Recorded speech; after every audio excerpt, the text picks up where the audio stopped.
Okay, folks, I know I look totally spooky here. That's simply because I have no lights on. But I'm enjoying the display on the wall so much. I'm willing to look spooky so that you can see that. Okay, so here's a journal from 325, the first one of that day. I haven't researched the Mayan day yet. So it just came to me that there's something I haven't journaled, and with a memory like mine, that's not so smart. So here I am. It was 2 days ago, I think, that suddenly something came to me that made me feel quite stupid. It really did. At the time, it was great, and I'm grateful for it, but, well, let me just get it out. I'm depressed. There, I've said it. Why it had to come as an actual revelation, I don't know. These things are obvious, and for a long time, all the symptoms are there for all to see. Most of us just aren't very good at reading those signs, at least not for ourselves. So, anyway, when I awoke, I just knew suddenly that that was the case. During the day before, I'd received a hint of some sort, which I don't recall now, but when I awoke the next day, I just knew.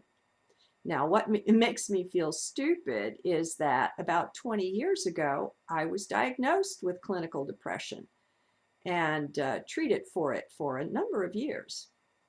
And that was actually helpful since I had to be sufficiently functional to both work and parent my rather challenging child.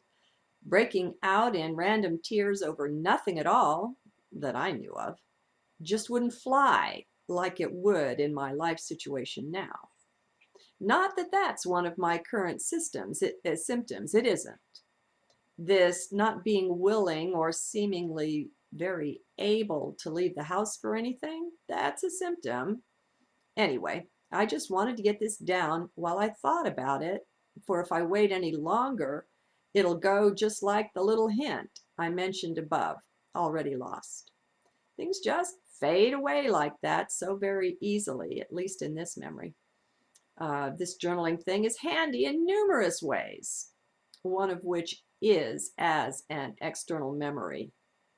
And just as a little footnote here, I had lymphoma, almost crossed over with it. And after the chemotherapy, my memory was, let's just say it wasn't enhanced. Okay. Since realizing that I'm depressed, I actually feel a good bit better. Not cured or anything, but it's something one can get a handle on. I've already ordered the herbal remedy that's pretty good for this, St. John's wort, which should arrive soon. Of course, I'm recording this in early April, so I'm taking it now. It's kind of funny, really. Not only have I not been shopping for a couple of months, but I've also neglected ordering online my vitamins.com shopping so that I'm out of almost every herb and vitamin I've been taking. Very strange. Strange enough that my order totaled over $500. We're talking seriously behind. Of course, I get things in multiples. It's part of the secret that means I don't have to shop often. Plus, I get things like coconut oil in 54-ounce size and multiples, and so it runs up the bill a good bit. It's not all herbs. One of the challenges of being depressed is not knowing what to do for yourself. So, just knowing depression is the reason for at least some of my challenges. This is really great. Right away, mind loves it because I've got some sort of action I can take, like taking herbs. Oh my, we are such action-oriented creatures in these bodies, aren't we? It's rather funny, actually, all for the avatar in the play, but a very important avatar after all. It's a fine line we walk, treading that gentle territory between the worlds, higher self and higher dimensions, operating the avatar there in 3D. If it wasn't for the beauty of the heart interface between the two, I just don't know what I'd do. To completely be without my beautiful home in the light is just too much of a deprivation to bear. You know, a lot of our forgetting is maybe really a mercy thing. If we fully remembered how it felt to be home, capital H, we'd likely suicide and be done with it. Not that that's any solution, it doesn't work, but it's ridiculously difficult down here compared to that. So we just don't need that comparison staring us in the face all the time. That's why so many who have the near-death experience, the NDE, have to be literally kicked out to get them back in their bodies in 3D. Well, and let's not get angry about such things either. It's us doing the kicking of us. Higher self makes those decisions. We wouldn't be back here against the will of our own higher self, even though it may not seem that way during the NDE stories. So much of our trial and trauma comes from identifying with the avatar in the play and not the reality of the Divine One that we are. Okay, sorry, there'll be a break here. I just had to go spray water on the cat to try to convince her to obey me and not break any more crystal. I missed, but anyway, she got the idea. Okay, so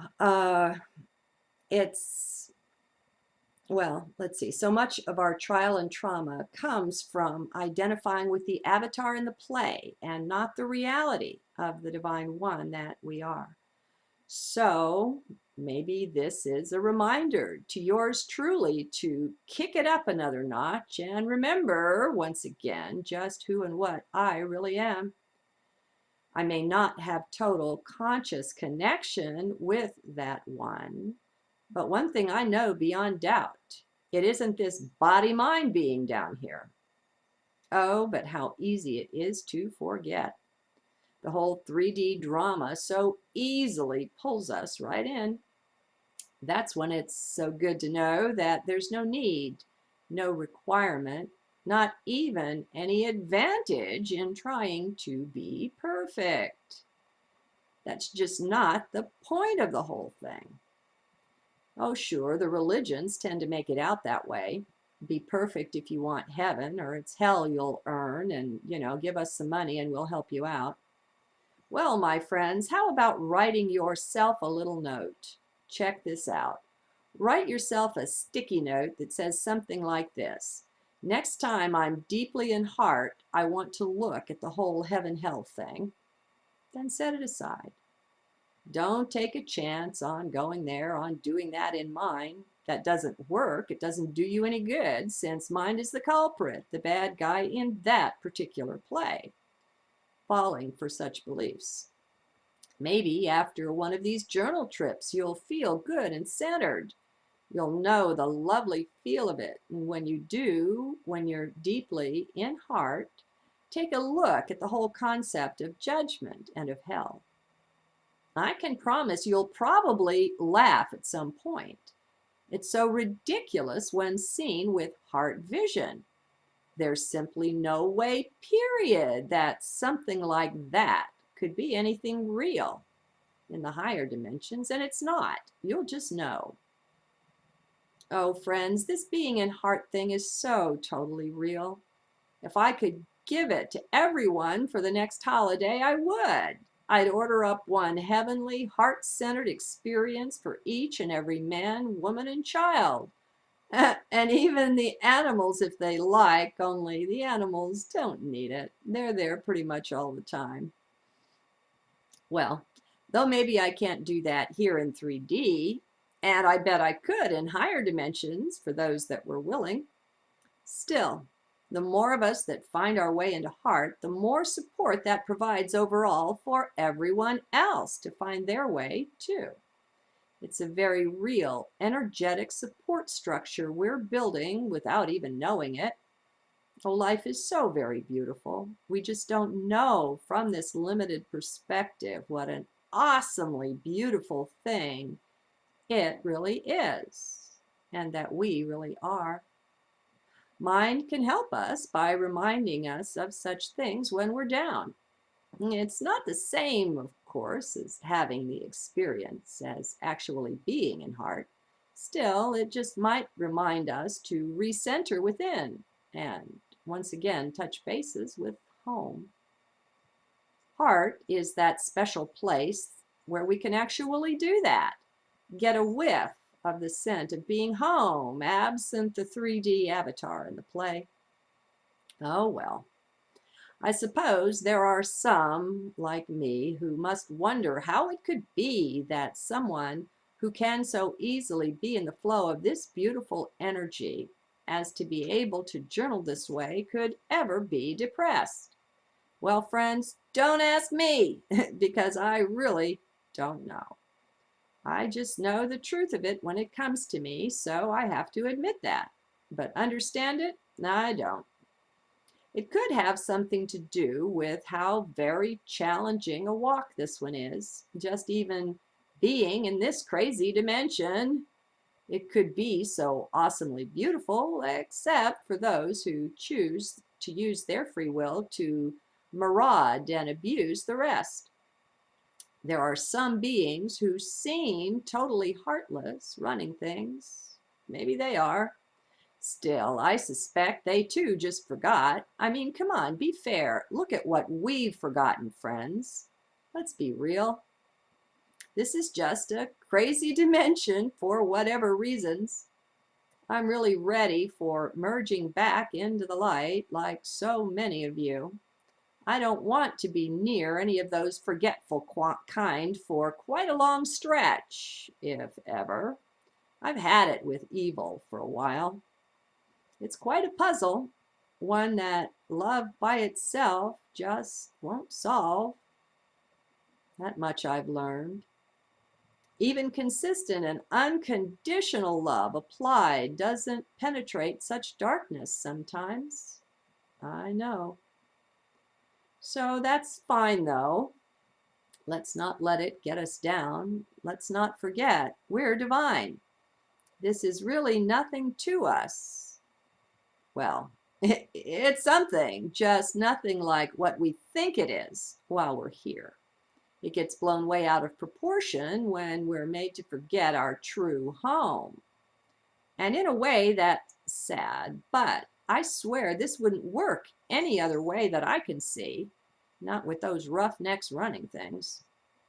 It's the razor's edge that we walk, you and I, like beings on a sojourn on 3D Earth. It's a far more valuable time than we know currently while we're here.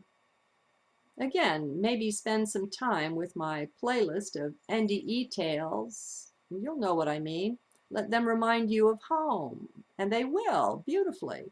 You'll fall in love all over again with the beautiful souls.